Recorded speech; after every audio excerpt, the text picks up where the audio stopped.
நீங்கள் பார்க்குறது மரமல்லி. ஃபுல்லாக மரம் பூரா பூ பாருங்கள். மரமல்லி மழை வரப்போகுது. மரத்தில் இந்த பூவெல்லாம் பாருங்கள் கீழே கொட்டி கிடக்குது. ஃபுல்லாக பூ தான். அப்படியே பாருங்கள் மேலே ஒன்று ஒன்றா விழுந்துகிட்டே இருக்குது. இந்த மரத்துக்கிட்ட வந்தாவே நல்ல வாசனை, மல்லிப்பூ வாசனை மாதிரி வருதுங்க. கம பூ கொட்டிக்கிட்டே இருக்குது.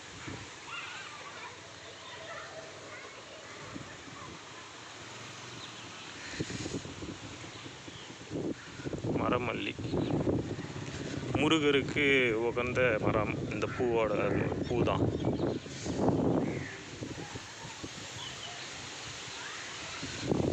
மரத்துக்கு எல்லாமே பூ தாங்க.